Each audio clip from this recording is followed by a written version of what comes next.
వ్యభిచారి అయిన అనబడును గాని భర్త చనిపోయిన ఎడల ఆమె ధర్మశాస్త్రం నుండి విడుదల పొందెను కనుక వేరొక పురుషుని వివాహము చేసుకొని వ్యభిచారిని కాకపోవడం.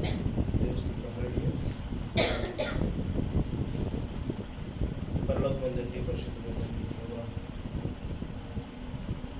మిక్కిలిగా ప్రేమించిన నా దేవా తండ్రి, ఈ యొక్క సృష్టిలో మొదటిగా ఏర్పరచబడినటువంటి బంధం మరి వివాహం ఏమంటుంది, ఒక భార్య భర్తల వివాహ బంధము. ఆ లేఖనంలో ప్రభా మీరు ఈరోజు తీసుకొచ్చి ఉన్నారు. ఎందుకో తెలియదు నాయన, దాన్ని సంపూర్ణంగా మీరే వివరించగలుగుతారని కోరుకుంటున్నాను. నేనైతే ప్రభా ఎటువంటి అర్హుడైతే కాదు. మీరు నన్ను ప్రేమించి ఆశీర్వదించి నిలబెట్టుకున్నారు. నా శరీరమును మీరు వాడుకొని నా యొక్క ప్రభా మాటల ద్వారా మీరు ఏది పలకవలసి ఉన్నదో ఆ మాటలను పలకండి నాయన. నీ బిడ్డలకి ప్రభా ఏ ఒక సందేశాన్ని ఇవ్వాలని నిర్ణయించుకున్నారో ఆ సందేశాన్ని వారికి ఇవ్వగలుగుతారని కోరుకుంటున్నాను. సమస్తమును సఫలపరిచిన తర్వాత ప్రభువైన యేసుక్రీస్తు నామములో అడిగి వేడుకుంటున్నాను. ఆమేన్.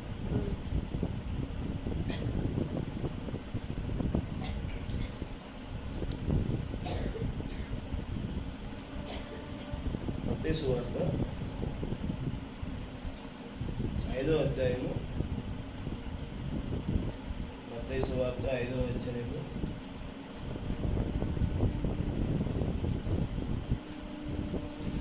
31వ వచనం, 32వ వచనం.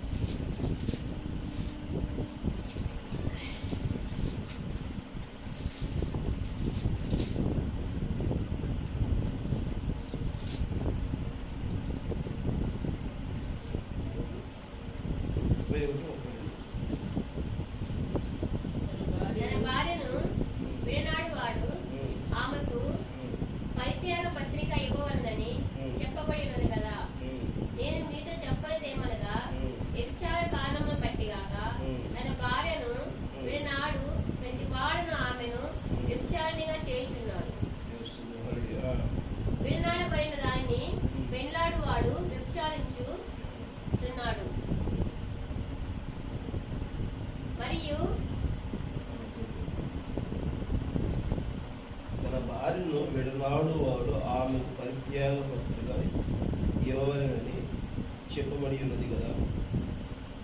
నేను మీతో చెప్పినదేమనగా, వ్యభిచార కారణము బట్టి కాక తన భార్యను విడనాడు ప్రతివాడును ఆమెను వ్యభిచారిణిగా చేయుచున్నాడు.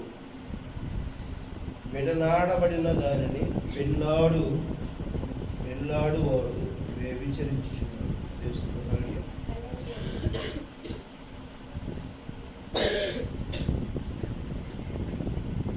భార్య భర్తల యొక్క సంబంధం ఎవరో ఒకరు పెద్దలు చెప్తే తెలుస్తున్నారు. ఎవరో పెద్దలు చెప్తే తెలుస్తుంది. ఎవరో ఒక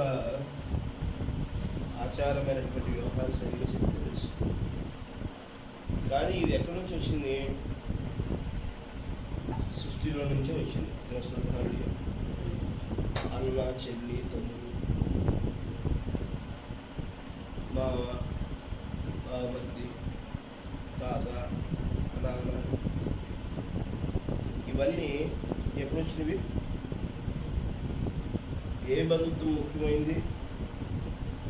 సహజంగా మనం ఇప్పుడు తల్లిదండ్రులు చెప్పిన మాట వినవంట, తల్లిదండ్రులు చెప్పిన మాట వినవమ్మా, భార్య భర్త మాట వినడానికి, భర్త భార్య మాట వినడానికి ఇప్పుడు ఈ యొక్క విషయము కవలిస్తుంది. అవునా? అవునా? భార్య భర్తల మధ్య ఒక వివాదము, ఒక మనస్పర్ధ, ఒక వ్యత్యాసము కలిగినప్పుడు దాన్ని పరిష్కరించడంలో ఎవరుండాలి? చేస్తుంది హల్లెలూయా. ఎవరుండాలి? భార్య భర్తను కలిపేది ఎవరు ఉండాలంటే ఇది మనం చూద్దాం. అసలు ఎవరు ఉండాలండి? ఎవరి వలన మనము ఆ బంధం కలిగి ఉన్నాం, ఎవరి వలన ఆ బంధం నిలబడుతుంది, ఎవరి ద్వారా ఎవరి నామంలో మనం ఆ బంధాన్ని నిలుపుకోవాల్సింది. ఒక తండ్రి వచ్చి తన పిల్లని ఒక తల్లి వచ్చి తన పిల్లని చెప్పి కంట్రోల్ చేయొచ్చు. పిల్లోడిని తన తల్లి వచ్చి తన పెళ్ళి భర్తని, భార్య వైపు తల్లిదండ్రులు, భర్త వైపు తల్లిదండ్రులు ఇద్దరు బది చేస్తారు. కానీ అసలు బైబిల్ ఏం చెబుతుంది?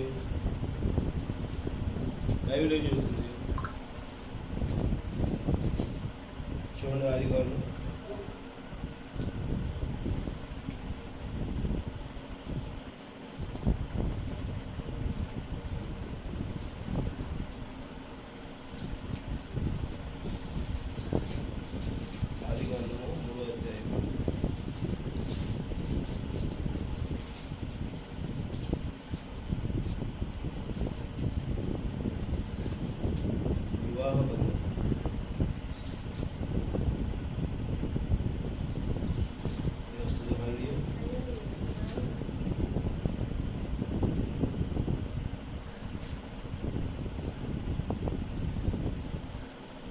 వాక్యం ఏం చెప్పబడుతుంది?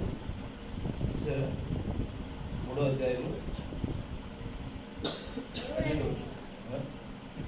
12వ అందుకు ఆదాము నాతో నుండుటకు నీవు నాకిచ్చిన ఈ స్త్రీయే ఆ వృక్ష ఫలమును కొన్ని నాకు ఇయ్యగా నేను తింటేను.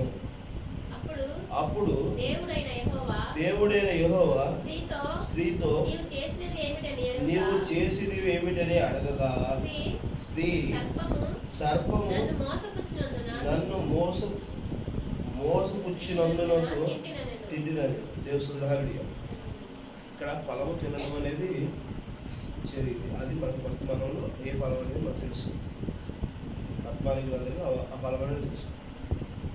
ఇప్పుడు ఫలం తినడం వల్ల తండ్రి వచ్చి అడుగుతున్నాడు, ఆదాము ఏం చేసావు నువ్వు అని. నేనేం చేశాను? నేనేం చేయలేదుగా. నువ్వు ఇచ్చావు కదా నీ భార్యని, నా భార్య అని చెప్పేసి తీసుకొచ్చి ఇచ్చావు కదా.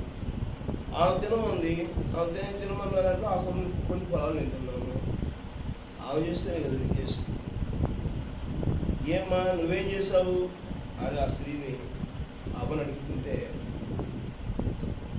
నేనేం చేశాను? నేనేం చేయలేదు. ఆ సాతాను గాడు నన్ను తినమన్నాడు, తిన్నాను, మోసపోయాను, తెలియదు. ఇప్పుడు ఏం చేశారు మరి? ఆదాము అవ్వని దేవుడు శపించాడు. ఏం చేశాడు? నా ఇంటికి తీసుకెళ్తాను కదా, మీ ఇద్దరి మధ్య వివాదం వచ్చింది, మీ ఇద్దరు వాళ్ళ తప్పిదం జరిగింది, మీ ఇద్దరు ఉండడం కాదని చెప్పేసి అని భార్య తరపున ఉన్న తల్లిదండ్రులు, భర్త తరపున తల్లిదండ్రులు తీసుకుని పక్కకు పోతున్నారా? తీసుకెళ్తున్నారా? ఆయన వైపు ఉన్నది తల్లిదండ్రులే, ఈయన వైపునో ఉన్నది తల్లిదండ్రులే. ఒక తండ్రే ఉన్నాడు ఆ రోజున. ఆయన ఏం చెప్తున్నాడు? ఇద్దరిని మందలించి ఏం చేశాడు? చూడండి, 3వ అధ్యాయము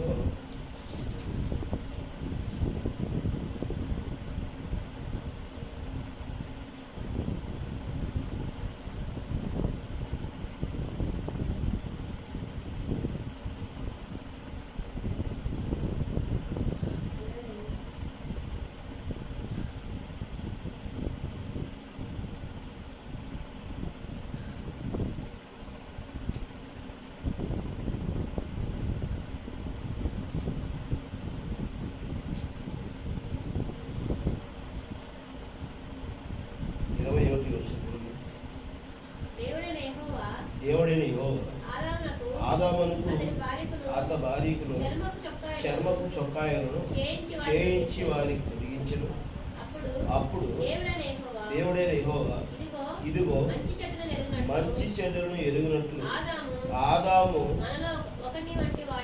మనలో ఒకని వంటి వాడైను. కాబట్టి అతడు ఒకవేళ తన చెయ్యి చాచి జీవవృక్షములు కూడా తీసుకుని తిని నిరంతరము జీవించునేమో అని దేవుడైన యెహోవాకు ఏ నేల నుండి తీయబడితో దానిని సేవించుటకే ఏదేని తోటలో నుండి అతన్ని పంపివేసిను. అప్పుడు ఆయన ఆదామును వెళ్ళగొట్టి ఏదేని తోటలో తూర్పు దిక్కున కెమెరులను ఎరువులను జీవవృక్షములను పోవు మార్గంలో కాచుటకు ఇటు అటు తిరుగుచున్న కట్టుదోలను నిలబెట్టిన. అర్థమైందా? ఆమె వాళ్ళని విడదీయలేదు, వారిని దూరపరచలేదు. భార్య భర్త ఇద్దరిని ఏదైనా తోటలో నుంచి బయటికి వెళ్ళాడు. తన యొక్క సొంత గృహం నుంచి బయటికి పంపించేసాడు. ఎవరు వీళ్ళు? హక్కుదారులు. దేనికి? ఆ సొంత ఇంటికి, ఆ ఏదైనా తోటకు, ఆ సర్వ సృష్టికే వారు హక్కుదారులైనటువంటి వారిని మీరు వివాదము కల్పించబడటానికి మధ్యలో ఒక వ్యక్తికి ఆస్కారం ఇచ్చారు. నేను బయటికి వెళ్ళిపోన్నాను. బయటికి వెళ్ళిపోమన్నప్పుడు బయటకు వచ్చేసారు. వచ్చేసి ఏం చేయమన్నాడు ఆయన? నువ్వు దేని నుంచి తీసావు?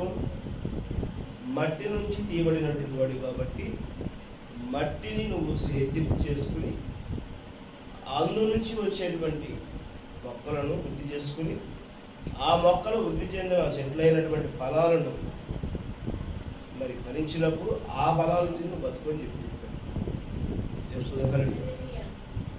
అర్థమైందా? ఇది ఆయన చెప్పినటువంటి ప్రణాళిక. మరి ఆ ప్రణాళికలో మనం ఎక్కడి నుంచి వస్తున్నాం, ఎక్కడ తీసుకొచ్చుకుంటున్నాము? అసలు మనం ఎక్కడ తీసుకొచ్చి పెట్టుకుంది? 20 వచ్చింది. ఆదాము తన భార్య హవ్వాని పేరు పెట్టిను. ఎలా అనగా ఆమె జీవము గల ప్రతిదానికి తల్లి అయింది. జీవము కలిగిన ప్రతిదానికి ఆమె తల్లి అయింది. అక్కడ అయిపోయాం. ఎక్కడ అయిపోయాం మనం? ఒక మహాదేవత దగ్గర అయిపోయాం. దేవస్థానం తల్లి దగ్గర అయిపోయాం. ఆ తల్లికి ముందెవరు ఉన్నారు? ఆదాము. ఆ తల్లి అసలు ఎక్కడి నుంచి వచ్చింది? చూడండి, 2వ అధ్యాయము 21వ వచనం. అప్పుడు దేవుడైన యెహోవా ఆదామునకు గాఢ నిద్ర కలుగజేసి అతడు నిద్రించినప్పుడు అతని ప్రక్కటెముకలోని ఒకదానిని తీసి ఆ చోటును మాంసముతో పూడ్చివేసి తరువాత దేవుడైన యెహోవా తాను ఆదాము నుండి తీసిన ప్రక్కటెముకను స్త్రీనిగా నిర్మించి ఆమెను ఆదామును వద్దకు తీసుకుని వచ్చును. అప్పుడు ఆదాము ఇట్లనెను, నా ఎముకలలో ఒక ఎముక, నా మాంసములో మాంసము, ఇది నరునిలో నుండి తీయబడును కనుక నారి అనబడిను. చూసారా? నారి అవ్వ ఎక్కడి నుంచి వచ్చింది? ఆదాము నుంచి వచ్చింది. తన యొక్క ఎముకలో నుంచి వచ్చింది, తన మాంసంలో నుంచి వచ్చింది, తాను జీవములో నుంచి వచ్చింది. జీవం ఉన్నదా ప్రతిదానికి తల్లి అవ్వ. మనం ఎక్కడ ఉండిపోతున్నాము?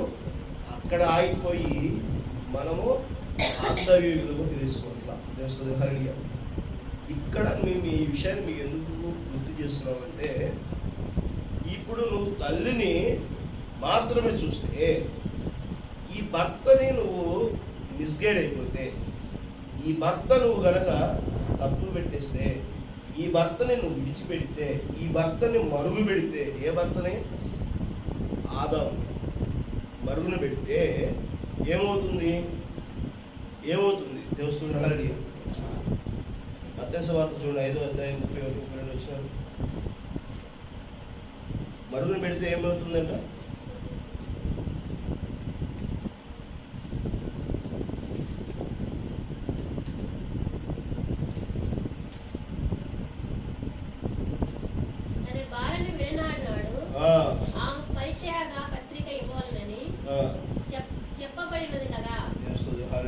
ఏం చెప్తున్నాడు?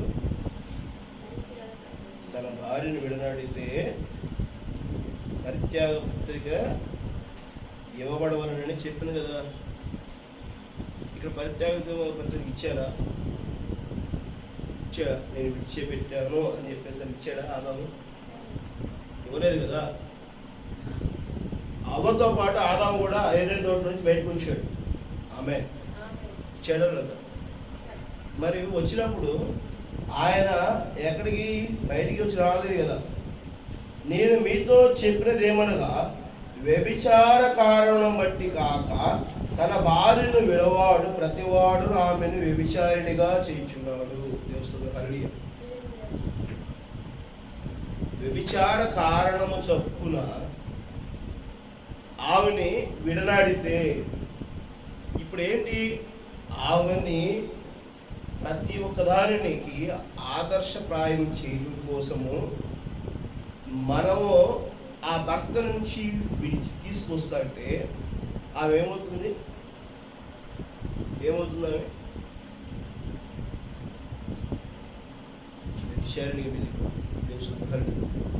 ఇది మనం చేస్తున్నది పాపమా కాదా?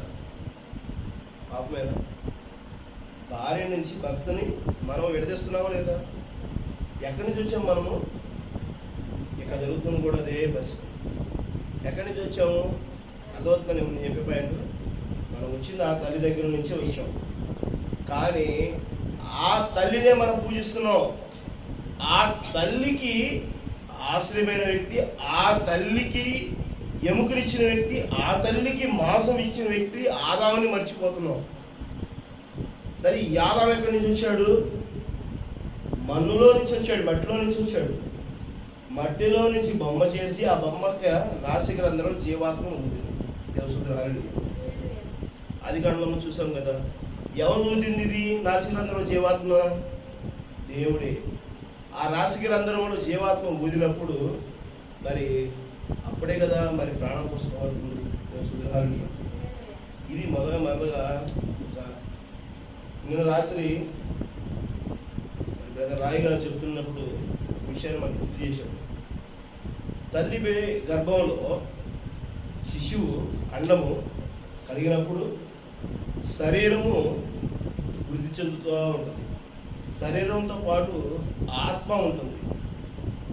గర్భం నుంచి బిడ్డ బయటకు వచ్చినప్పుడు ఆత్మ శరీరం ఉన్నంత మాత్రాన మనిషి బతికినట్ట కాదు. దేవస్థాన కారడి మనిషి బతికినట్టు కాదు. మనిషి ఆ బిడ్డ బయటకు వచ్చినప్పుడు మొదట చేసే ప్రక్రియ ఏంటి? శ్వాస పిలుస్తాడు. ఆమేన్. తన నాసిక రంధ్రంతో తన సొంతంగా శ్వాస పీల్చుకునేటువంటి ప్రక్రియ జరుగుతుంది. ఆమేన్. అప్పుడు ఏమవుతుంది? మనిషిని బిడ్డను కొట్టి ఆ నర్సు ఆ డాక్టరు వీపుని తట్టి కేవ్ అని చెప్పి అరిచిన తర్వాత నీ బిడ్డ బతికే ఉన్నాడు అని చెప్తారు. ఆమేన్. నీ బిడ్డకి ప్రాణం ఉంది అని చెప్తారు. అదే అరవకపోతే, అదే శ్వాస పీల్చుకోకపోతే ఏమవుతుంది? ఏమవుతుంది? బతికినట్టుగా. ఇక్కడ శరీరం ఉంది. శరీరము అన్నం నుంచి కాళ్ళు చేతులు వచ్చినాయి, తలకాయ వచ్చింది, బ్రెయిన్ వచ్చింది, గుండె కొట్టుకుంటుంది. మరి బాడీలో అన్ని రకాల జీర్ణ వ్యవస్థకు సంబంధించినటువంటి ప్రేగులన్నీ వచ్చినవి, అవయవాలన్నీ ఏర్పడినవి. ఆ బిడ్డ ఏర్పడటానికి దేవుని యొక్క పరిశుద్ధాత్మ తోడే ఉంది, కానీ ప్రాణము రాలేదు. ఆమేన్. అర్థమవుతుందా? ప్రాణము రాలేదు. ఆ ప్రాణం ఎక్కడి నుంచి వస్తుంది? నాసిక రంధ్రంలోకి శ్వాస వస్తుంది ముందు. అర్థమైందా? దేవసుందరహారుడిగా ఆ యొక్క శ్వాసను పీల్చుకోవాల్సి ఉన్నది. దేవసుందరహారుడి ఇలా నువ్వు చైన్ సిస్టంలో ముందుకు వెళితే దేవుని యొక్క స్వారూప్యం ఏంటనేది నీకు అర్థమవుతుంది. కాకుండా నువ్వేం చెప్తున్నావు, ఈ తల్లి దగ్గరే ఆగిపోతున్నావు. చేస్తుంది హల్లెలూయా. ఆ తల్లి దగ్గరే నువ్వు ఆగిపోయి ఆ తల్లినే నువ్వు అనుకుంటున్నావు. కానీ ఆ తల్లినే నువ్వు అనుకోవటం వలన నువ్వు ఎవరిని మరుగు పెడుతున్నావు? ఆ తల్లికి భర్త అయినటువంటి ఆదాముని మరుగు పెడుతున్నావు. చేస్తుంది హల్లెలూయా. ఆ భర్తను నువ్వు మరుగు పెట్టడం వలన ఆ భర్త తల్లిని వేడి చేసిన, ఈ తల్లి ఆ భర్తను వేడి చేసిన, భార్యాభర్తలు ఇద్దరు వేరువేరుగా అయితే ఏమవుతుందంట? చేస్తుంది హల్లెలూయా. ఏమవుతుందంట? మత్తయి సువార్త ఏం చెప్తుంది చూడు, 5వ అధ్యాయంలో, నేను మీతో చెప్పినది ఏమనగా వ్యభిచారములను బట్టి కాక తన భార్యను విడనాడు ప్రతివాడు ఆమెని వ్యభిచారిణిగా చేయుచున్నాడు. ఆదామును విడిచిపెట్టి భార్య మాత్రమే అక్కడ విడబడితే ఏమవుతుంది? ఆ భార్య వ్యభిచారిగా మిగిలిపోతుంది. హల్లెలూయా. ఎందుకని వ్యభిచారిగా మిగిలిపోతుంది? మన యొక్క ఎఫెక్షన్స్, మనం చేసేటువంటి ఒక లోపాలను బట్టి జరుగుతుంది. చేస్తున్నారు అంటే ఇక్కడ భార్య భర్తను విడనాడాలన్నా, భర్త భార్యని విడనాడాలన్నా వీరికి మాత్రము హక్కు లేదు. తెలుస్తుంది హల్లెలూయా. బాంధవ్యం ఎక్కడి నుంచి మొదలైంది? ఆది యందు నుంచే భార్య భర్తల బాంధవ్యం మొదలైంది. ఏ బంధానికైనా సరే గ్యాప్ తీసుకోవడానికి అవకాశం ఉంది, కానీ బతికుండగా భార్యని భర్త విడవకూడదు. భర్త బతికి ఉన్నప్పుడు భార్య భర్తని విడకూడదు. ఎవరు కూడా విడబడడానికి ఇష్టము అక్కడ అవకాశం లేదు. తెలుస్తుంది హల్లెలూయా. చూడండి, మార్కు సువార్త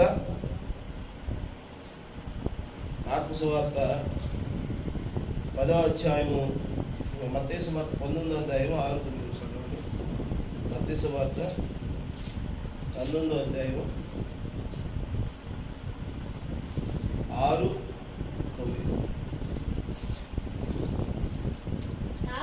కాబట్టి వారికను ఇద్దరు కాక ఏక శరీరముగా ఉన్నారు. కనుక దేవుడు జతపరిచిన దాన్ని మనుషులు వేరుపరచబడకూడదని చెప్పెను. అందుకు వారు అలాగైతే పరిచయ పత్రికనిచ్చి ఆమె విడనాడవదనని మోషే ఎందుకు ఆజ్ఞాపించిన వారు ఆయనను అడగగా ఆయన మీ హృదయ కాఠిన్యమును బట్టి మీ భార్యలను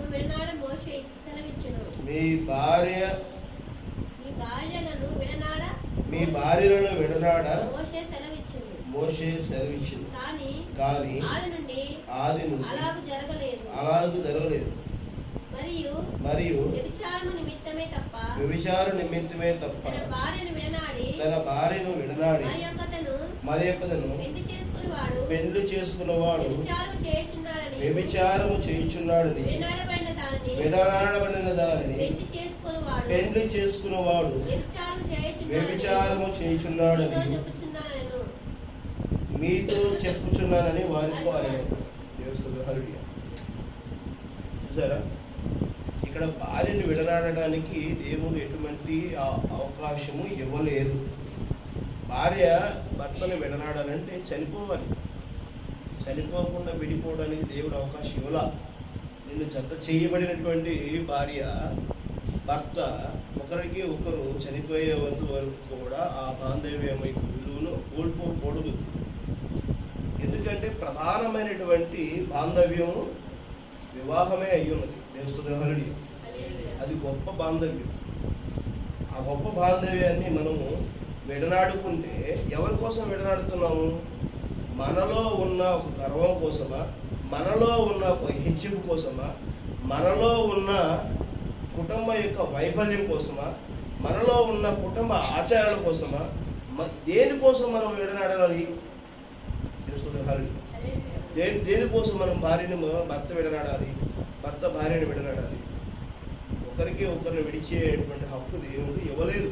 మోషే అంతటి వ్యక్తే ఆయన్ని మీరు ప్రత్యేక పత్రికను తీసుకొని విడినాడని అంటే ఇప్పుడు తీసుకున్నారు. ఓకే, ఆమె మంచిదే. తీసుకుని ఈయన మరలా ఇంకొక వ్యక్తిని చేసుకుంటే, భర్త ఇంకో ఆమెను చేసుకుంటే అది వ్యభిచారమని చెప్తుంది. ఆ భార్య మరలా ఇంకొకరు చేసుకుంటే మరి అది కూడా వ్యభిచారమే అని చెప్తుంది దేవుడు. కాబట్టి మన యొక్క ప్రయాస ఎందుకు మనం దాన్ని అలా చూడవలసి వస్తుంది? మార్కు సువార్త 10వ అధ్యాయం 9, 11, 12 వచ్చినాడు దేవుడు.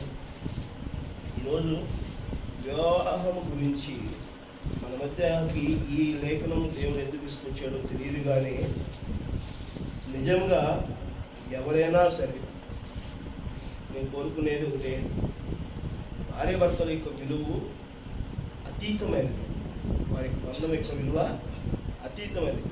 దానిని తక్కువ చేసి ఏదో ఒక చిన్న విషయం కోసం దాన్ని తక్కువ చేసి చూడటం కూడా మన యొక్క ఆలోచన సరికాదు.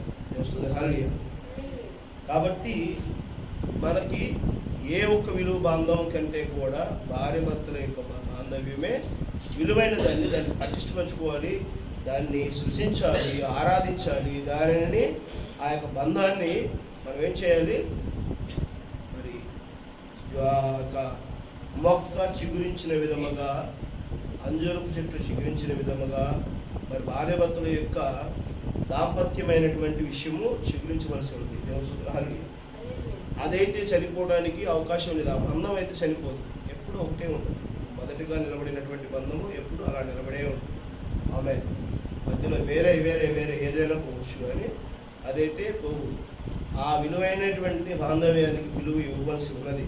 ఇది దేవుని నామంలో ప్రతి ఒక్కరూ తెలుసుకున్నట్టు కోసమో, లేకపోతే మరి ఆయన ఎవరి యొక్క మనసుని మరి హత్తుకునటం కోసమో, ఎవరి యొక్క ఒక పాదకి సరైనటువంటి అనుమానాన్ని నివృత్తి చేయడం కోసమో మరి ఈరోజు ఈ వాక్యము మన మధ్యకి తీసుకొచ్చాడు అనేది నేను నమ్ముతున్నాను. ఆమె కొంతమంది ఎవరో మొత్తానికి ఈరోజు ఆ యొక్క విషయం మీద ఒక సందిగ్ధమైనటువంటి పరిస్థితిలో ఉన్నారు.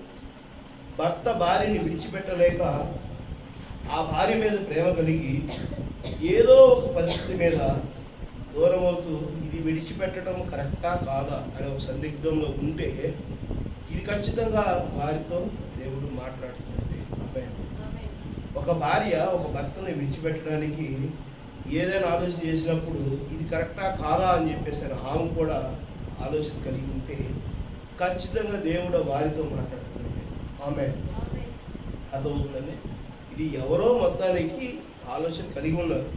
ఆ ఆలోచన కలిగి ఉన్న దాని మీద మరి నేను ఈరోజు ఒక వాక్యము వేరేగా తీసుకోవాలనుకున్నాను, కానీ ఒక బాంధవ్యం యొక్క విషయము, వివాహ బాంధవ్యం యొక్క విలువైనటువంటి విషయాన్ని దేవుడు మన మధ్యకి తీసుకురావడం కోసము ఈ విషయాన్ని మనం తీసుకొచ్చాం. దేవుని స్తుతి. గమనించండి.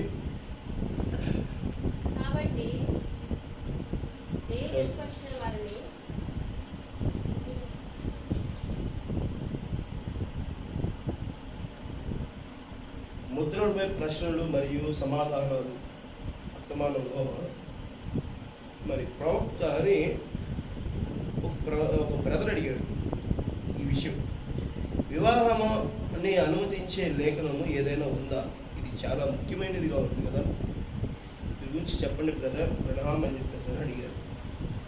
అడిగినప్పుడు ప్రణామంగా చెప్తున్న విషయం మరి మన యొక్క కాలం యొక్క ప్రవక్త మరి 7వ దూత పలకబడినటువంటి సర్వ మర్మముల యొక్క విషయాలు, పలకబడినటువంటి దూత చెప్తున్నటువంటి విషయాలు ఇది ముఖ్యమైనది అని చెప్పబడుతుంది. సరే, అందుకు ఇది దీనికి సంబంధించినది కాదు, నేను చూసినంత వరకు నా సహోదరుడు లేదా సహోదరి, అది ఎవరైనా కావచ్చు, మీ జీవిత భాగస్వామ్యం చనిపోతేనే తప్ప అలాంటి లేఖనము లేదు.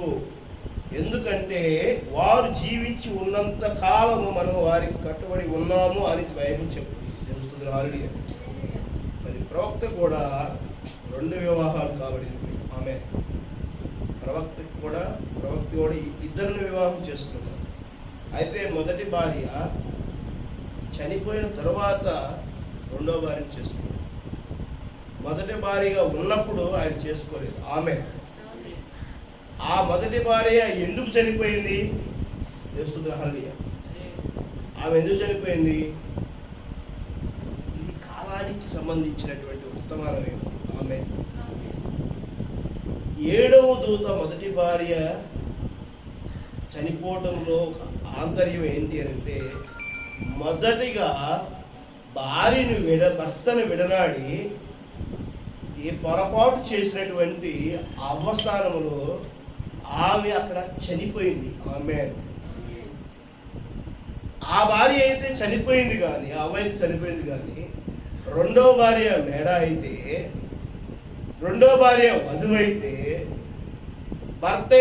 మొదటి భర్త ఆదాము అయితే, రెండవ భర్త యేసు చనిపోయినా కూడా వాక్య రూపంలో నిత్యము కలిగి ఉంది. ఆమేన్. ఆ వాక్యముతో ఆయన సంఘమనే వధువును స్థిరపరచబడ్డాడు. ఆమేన్. ఆ రోజైతే ఆ అవ్వ మొదటి భార్య చనిపోయింది కానీ, ఈ రోజైతే సంఘము అనే వధువు చనిపోవడానికి లేదు. ఆమేన్. ఆ సంఘముతో సంబంధము ఏమి కలిగి ఉండాలి తెలుస్తుంది? ఎవరికి ఆమె శిరస్సు కలిగి ఉంది? వాక్యాన్ని. భర్త అయినటువంటి ప్రభువైన యేసు క్రీస్తు వాక్యాన్ని ఆమె భర్త కలిగి ఉన్నది. దేవుని హల్లెలూయా. అక్కడ భర్త భార్యలైతే మరి కోల్పోబడ్డారు కానీ, ఇక్కడ భర్త భార్యలైతే కోల్పోబడలేదు. దేవుని హల్లెలూయా. ప్రవక్త ఆ విధముగా దానిని చూపించుకుంటూ వచ్చేటువంటి పరిస్థితి తన జీవితంలో కనబరచబడింది. ఆమె ఈరోజు భార్య నిజముగా నిలబడి ఉంటే, మొదటిగా నువ్వు ఎవరిని ప్రేమించుకున్నావు? ఆమె నువ్వు ఎవరిని ప్రేమించి పెళ్లి చేసుకున్నావు? దేవసుద్రహాలని ఎవరిని ప్రేమించి పెళ్లి చేసుకున్నావు? ప్రభువైన యేసు క్రీస్తుని ప్రేమించి పెళ్లి చేసుకున్నావు. నువ్వు బాప్తిసం తీసుకుంది ఎక్కడ? ప్రభువైన యేసు క్రీస్తు నామములో. ఆమేన్. నువ్వు ప్రభువైన యేసు క్రీస్తు నామములో నువ్వు బాప్తిసం తీసుకుంటే, నీ ఆలోచనలు, నీ సంస్కృతి సాంప్రదాయాలు, నీ విధి విధానాలన్నీ నువ్వు మృతుడై ఉన్నావు. ఆమేన్. నువ్వు మృత్యువైనప్పుడు నీలో నుంచి ఏం చిగురిస్తుంది? ఇప్పుడు నీలో నుంచి ఏం చిగురిస్తుంది? ఒక విత్తనము కుళ్ళిపోయి నశించిన తరువాత మొక్కగా ఆ జీవం పోసుకుంటుంది. ఆమేన్. అలాగే ఇక్కడ నువ్వు ఆల్రెడీ చనిపోయావు. ఎక్కడ చనిపోయావు? నీటిలో చనిపోయావు. ఎవరి నామంలో నువ్వు మళ్ళీ చిగురించావు? ఎవరిని నువ్వు వివాహము చేసుకున్నావు? దేవుని హల్లెలూయా. ఆమేన్. ప్రభువైన యేసు క్రీస్తు నామములో నువ్వు వివాహము కాబడినప్పుడు, ఓ ప్రభువైన యేసు క్రీస్తు నామము, ఆయన యొక్క ఆలోచనలు, ఆయన యొక్క సువార్త, ఆయన చెప్పినటువంటి జీవితము నీలో కనబరచబడవలసి ఉన్నది. ఆమేన్. ఇప్పుడు నువ్వు ఆ పురుడు పోసుకోవాల్సినటువంటి సమయమై ఉన్నది. దేవుని హల్లెలూయా. నువ్వు అక్కడ కనవలసి ఉన్నది. ఆ శిశువును నువ్వు కనవలసి ఉన్నది. ఏ శిశువును కనవలసి ఉంది? సంపూర్ణమైనటువంటి వాక్యం అనేటువంటి క్రియని నువ్వు కనవలసి ఉన్నది. నీలో ఏం కనబడవలసి ఉంది? నువ్వు చేసే ఏ ఒక్క పని అయినా సరే, ఏం చేయాలన్నా సరే, నువ్వు మొదటిగా ప్రభువైన యేసు క్రీస్తు నామంలో చనిపోయిన విషయాన్ని నువ్వు మర్చిపోకూడదు. ఆమేన్. నువ్వు ప్రభువైన యేసు క్రీస్తు నామంలో నువ్వు చనిపోయావన్న విషయాన్ని నువ్వు మర్చిపోతే నీలో మారు మనసు లేదండి. మారు మనసు అంటే ఏంటి? పాత యొక్క స్థితిగతులు, పాత యొక్క ఆలోచనలు, పాత యొక్క విధానాలు, నీ యొక్క పరిస్థితులు అన్నిటిని నువ్వు చంపివేసినప్పుడు, నువ్వు సంపూర్ణంగా ఆలోచనలన్నింటిలో చచ్చిపోయి, ప్రభువా నేను ఏమీ లేని వాడిని, నా మనసులో ఏ ఒక్క కల్మషము లేకుండా నీకు అర్పించుకుంటున్నానని నువ్వు సంపూర్ణంగా దేవుని దగ్గర మొరపెట్టుకున్నప్పుడు, అప్పుడు నీలో నుంచి ఏమి కనబరచబడుతుంది? ప్రభువైన యేసు క్రీస్తు జీవాత్మ నీలో కనబరచబడుతుంది. ఆమేన్. అప్పుడు ఆయన నీలో నుంచి చిగురిస్తాడు. ఆమేన్. అప్పుడు ఆయన రంగం మీదకి వస్తాడు. అప్పుడు నీకేం కావాలో ఆయన పెడతాడు. ఎందుకంటే ఆయన నీకు భర్త అయి ఉన్నాడు. ఎందుకంటే నీలో వచ్చే ప్రతి ఆలోచన ఆయనదై ఉంది. ఆమేన్. అప్పుడు నువ్వు ఏది తప్పో, ఏది ఒప్పో, ఏది చెయ్యాలో, ఏది చేయకూడదో నీకు తెలుస్తుంది. ఆమేన్. దేనిని నువ్వు విడిచిపెట్టేవాడివి కానీ ఉండవు. అది భర్త అయినా భార్య, భార్య అయినా భర్త అయినా, ఎవరైనా సరే ఆ బంధంలో, ఆ బంధంలో ఉన్నటువంటి విలువ అంత అమూల్యమైనది, మధురమైనది. మరి ఆ విషయాన్ని మనం గమనించుకోవాల్సిన అవసరం ఉంది. పరిపూర్ణమైనటువంటి మనసుని మనం ఎప్పుడైతే కలిగి ఉంటామో అప్పుడే ప్రభువైన యేసుక్రీస్తు మనలో కనబరచబడతాడు, చిగురించబడతాడు, అప్పుడు ఆకర్షించబడతాడు. నువ్వు ఆ విషయమైనటువంటి జీవితంలో నువ్వు లేకుండా ఉంటే ప్రయోజనం లేదు.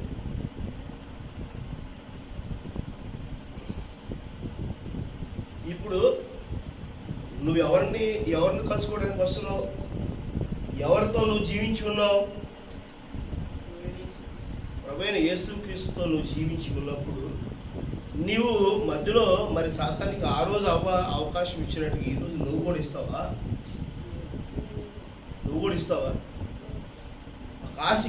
ఆశపడేటువంటి ఇది ఆ రోజు ఆశపడే కదా, ఆ కాయ తినాలి అనే ఆశ కదా కలిగింది.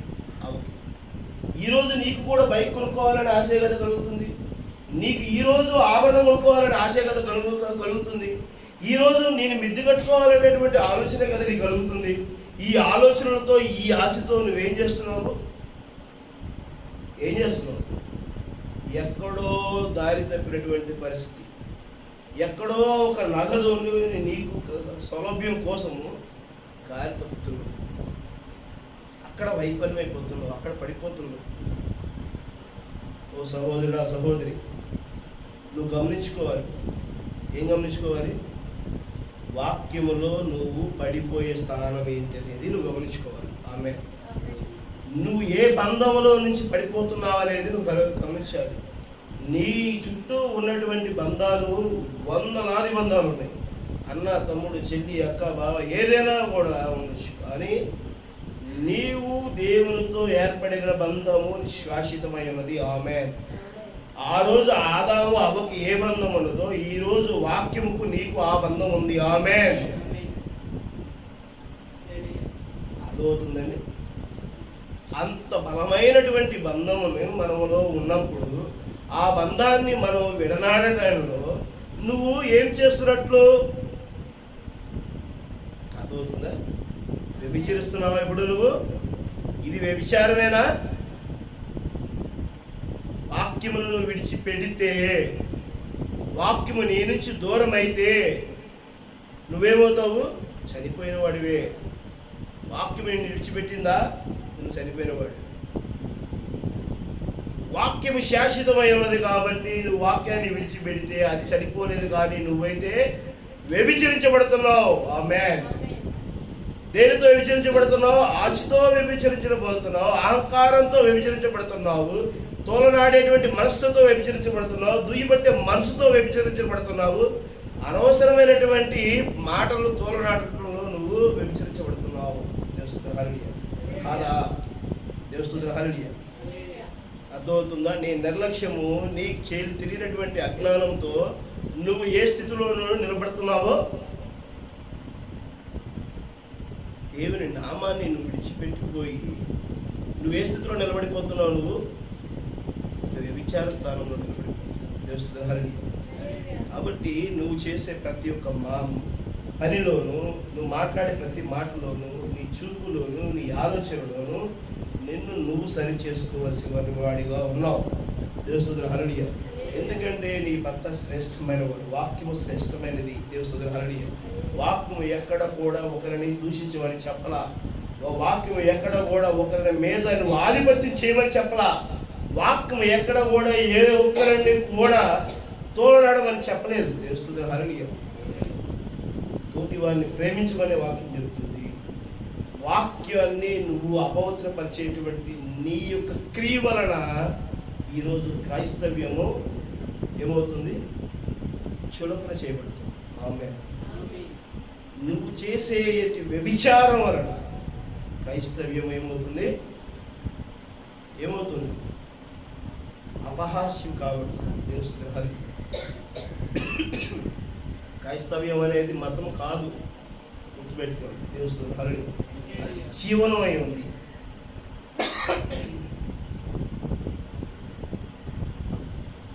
క్రైస్తవ్యం అనేది ఒక నిత్య జీవమై ఉన్నది. ఆమేన్. నువ్వు చిగురించవలసిన వాడివై ఉన్నావు. ఆమేన్. అంతేగాని క్రైస్తవం అంటే మతం కాదు. మతాలు రాజ్యాంగబద్ధంగా దేశ యొక్క ప్రామాణికమైనవి మతాలు. దేవుని హల్లెలూయా. ఏ దేశంలోనూ ఆ దేశంలో మతాలు కులాలు ఒక విధానం కోసం ఒక మనిషి లెక్కింపు కోసము అక్కడ అగ్ర వర్ణాలను లెక్కించడం కోసము తీర్మానం చేయబడినవి. హల్లెలూయా. అంతేకాని మతం కాదు ముందు, మతము కాదు ముందు, బంధము ముందు. దేవుని హల్లెలూయా. బంధం ముందు. ఆమేన్. ఆ బంధంలో మొదటి బంధం ఏదే ఉంది? వివాహ బంధమైంది.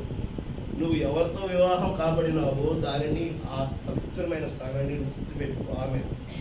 ఇక్కడ ప్రభువైన యేసుక్రీస్తు మనకే కాదు, నిజముగా ఉన్నటువంటి భార్యాభర్తలకు కూడా ఈరోజు విడిపోయేటువంటి పరిస్థితి చేస్తున్నారు, ఆలోచన చేస్తున్నారు. అంటే కేవలము వారు పడిపోయేటువంటి అవకాశాన్ని ఎవరో కల్పించబడుతున్నారు, ఎవరి వలనో వారు తప్పటడుగు వేస్తున్నారు, ఎవరి వలనో వారు విడిపోవడానికి అవకాశాన్ని కల్పించబడుతున్నారు.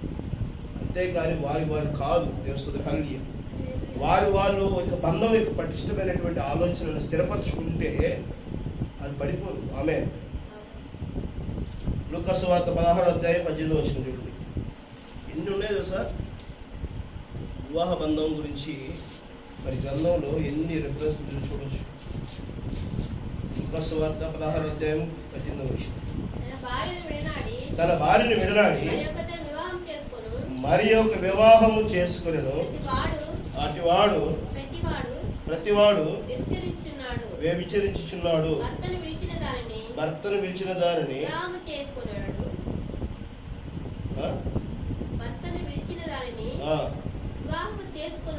వివాహం చేసుకునేవాడు వ్యభిచరించుచున్నాడు. ఎక్కడ ధనవంతుడు ఒకడు, అతడు ఊదారంగు బట్టలను సన్నపు వస్త్రములను ధరించుకుని ప్రతిదినము బహుగా సుఖపడుచున్నాడు. దేవుని హల్లెలూయా. చూడండి, లూకా సువార్త 16:18 తన భార్య విడనాడి మరి ఒకరిని వివాహం చేసుకునేను, ప్రతివాడు వ్యభిచరించుచున్నాడు, భర్తను విడిచిన దానిని వివాహం చేసుకున్నవాడు వ్యభిచరించుచున్నాడు. విడనాడిన తరువాత చేసుకున్న వ్యక్తి వ్యభిచారం కిందే అది. దేవుని హల్లెలూయా. ఒక్కసారే వివాహం, రెండోసారి జరిగే వివాహం కాదు. అర్థమవుతుందా? వివాహం దేనికోసం కావాల్సి ఉంది? వివాహం దేనికోసం కావాల్సి ఉంది? దేవుని హల్లెలూయా. చనిపోతే ఓకే, భార్య చనిపోతే భర్త చేసుకోవచ్చు, భర్త చనిపోతే భార్య చేసుకోవచ్చు. బ్రతికి ఉండగా మళ్ళీ అది జరిగిందంటే మనం ఎక్కడో పొరపాటు చేస్తున్నాం. ఆమె అదవుతుందా? విడిపోతే అంత ఇది కాదు. అక్కడ నువ్వు భార్య బతికుండగానే నువ్వు వేరే పెళ్లి చేసుకుంటే నువ్వు ఇంకొకరితో నువ్వేం చేస్తున్నట్టు, విచారిస్తున్నట్టు అని చెప్తుంది వాక్యం. భర్త బతికుండగానే ఆ భర్తని విడిచి నీ భార్య మరో భర్తను చేసుకుంటే అదేంటి?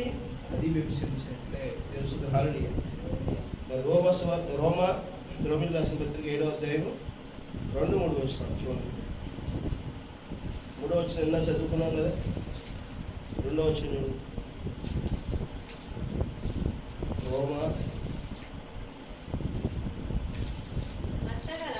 భర్త గల స్త్రీ భర్త బ్రతికినంత వరకే ధర్మశాస్త్రం వలన అతనికి బద్ధురాలు గాని భర్త చనిపోయిన ఎడల భర్త విషయమైన ధర్మశాస్త్రం నుండి ఆమె విడుదల పొందెను.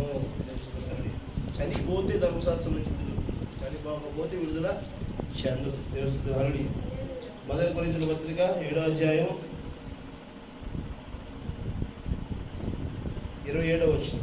1 కొరింథీయుల పత్రిక 7:27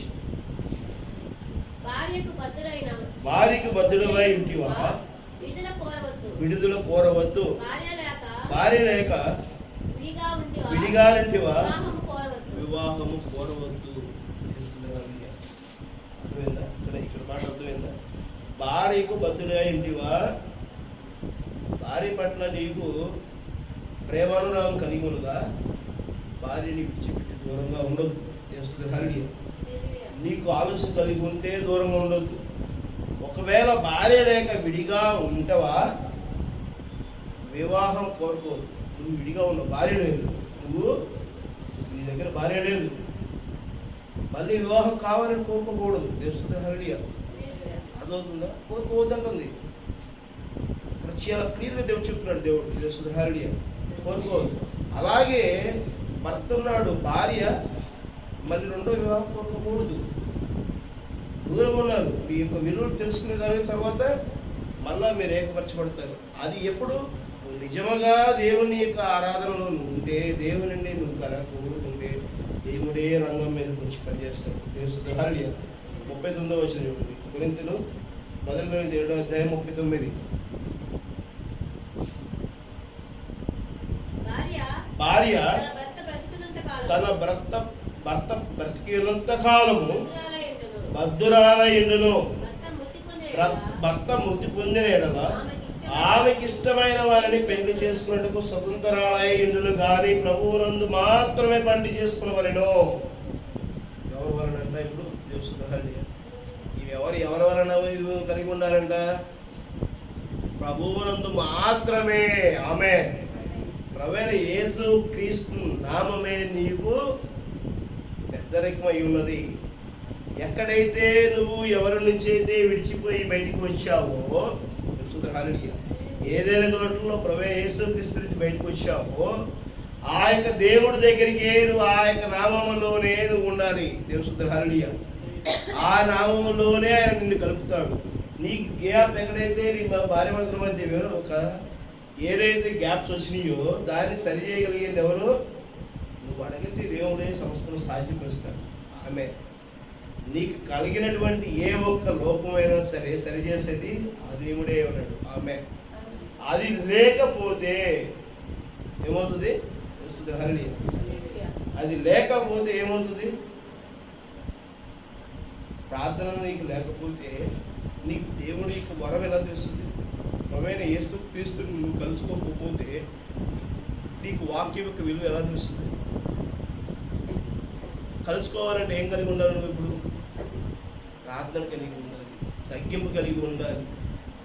నువ్వు ఆయన దగ్గర నీ యొక్క ప్రార్థన కన్నిటిని ప్రార్థిస్తే దేవుని చెల్లించి, ప్రభువా నాదైతే ఏమి లేదు నాయన, నేను ఏదో తెలుసో తెలియక పొరపాటు చేసి ఉంటే నేను క్షమించిన ఆయన, నేను ఎవరి పట్లైనా సరే నేను కనుక నిజముగా వ్యతిరేకమైన భావం కలిగి ఉండు, అహంకారంతోనూ దొరనాడు నేను మాటలతో తూలినాడి మాట్లాడి ఉంటే నన్ను క్షమించు తండ్రి, నన్ను క్షమించు తండ్రి నువ్వు అని చెప్పి నీ ప్రార్థనలు నువ్వు దేవుడితో ఎప్పుడైతే మొరపెట్టుకుంటావో ఆయనే రంగం మీదకి వస్తాడు. దేవుని హల్లెలూయా. ప్రభువునందు మాత్రమే పెళ్లి చేసుకునేవాళ్ళు, ఆయనే రంగం మీదకి వచ్చి ఆయన నామమునందు ఆయనే అక్కడ సింహాసనం నుండి నీకు వివాహం చేస్తాడు. ఆమె నీకు తప్పిపోయిన భార్య నీ దగ్గర తీసుకొస్తాడు, నీ తప్పిపోయిన భర్తని నీ దగ్గర తీసుకొస్తాడు. ఆమె దానికోసం నువ్వు ప్రార్థన కలిగి నువ్వు నిజముగా దేవుడితో సఖ్యతలో దేవుడితో నువ్వు ఎదుర్కోగలిగితే దేవుడిని నువ్వు కనబరచగలుగుతూ నీలో నుంచి ఉన్నప్పుడు ఖచ్చితంగా దేవుడు నిన్ను నీ మొరను ఆలకిస్తాడు. ఆమె తెలుసుకుంటాను. హల్లెలూయా.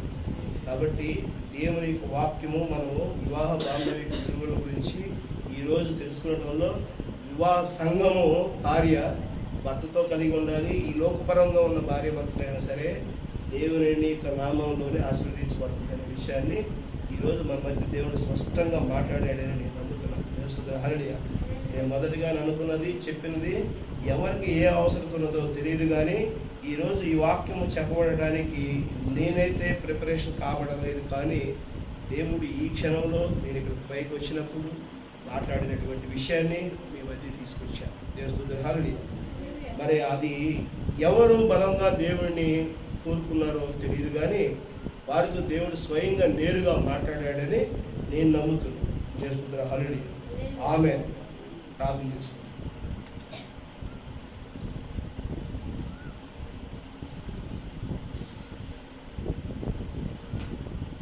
తండ్రి, పరిశుద్ధుల తండ్రి, ప్రభా యేసయ్య మీకు వందనాలు తండ్రి, వందనాలు నాయన. ఈరోజు ప్రభా వివాహ బాంధవ్యం గురించి ప్రభా స్పష్టముగా మా మధ్యకు ప్రభా లేఖనాలతో ప్రభా మరి మీరు మాట్లాడాల్సిన విషయాలు తెలియపరిచినందుకు మీకు ఎవరైతే ప్రభా ఆశ కలిగి ప్రభా మరి ఇక సందిగ్ధంలో ఉన్నారు, వారితో మీరు నేరుగా మాట్లాడారని నమ్ముతున్నాము తండ్రి. మీరే వారి యొక్క జీవిత భాగస్వామ్యులను జతపరిచే దేవుడై ఉన్నారని మేము నమ్ముతున్నాము తండ్రి. ఆమేన్. ప్రభువా, మీ నామములో ప్రభువా వారిని జతపరచండి. మీరు జతపరిచిన విషయము వారు ప్రభువా స్థిరపరిచి ఒక సాక్షిగా ప్రభువా వారిని నిలుపుకోండి తండ్రి. దేవునికి స్తోత్రాలనైనా ప్రభువా, మీకే వందనాలనైనా ప్రభా. ఖచ్చితంగా ప్రభా మీరు ఈ ప్రాంతంలో ప్రభా ఈ యొక్క పరిస్థితుల్లో మీరు ఎవరితోనో ఈ శబ్దయంత్రం ద్వారా ఎవరితో మాట్లాడాలని ప్రభా ఈ యొక్క లేఖనమును ప్రభా మా మధ్య తీసుకొచ్చారో వారిని స్థిరపరచండి, బలపరచండి ప్రభా. మీరే మహిమగా వారిని వాడుకోండి తండ్రి. మీరే ప్రభా బిడ్డని ప్రభా మీ యొక్క అరిచేతిలో ప్రభా నిలబెట్టుకోండి తండ్రి. ప్రభా మీరు ఆ కుటుంబంలో రక్షణ దయచేయండి తండ్రి. ఆ కుటుంబంలో ప్రభా సర్వశ్రేష్టమైనటువంటి ఆశీర్వచనం మీరు కనబరచండి తండ్రి. ప్రభా మీ నామంలో బిడ్డని ప్రభా మీరే స్థిరపరిచి దీవించగలుగుతారని కోరుకుంటున్నాను తండ్రి.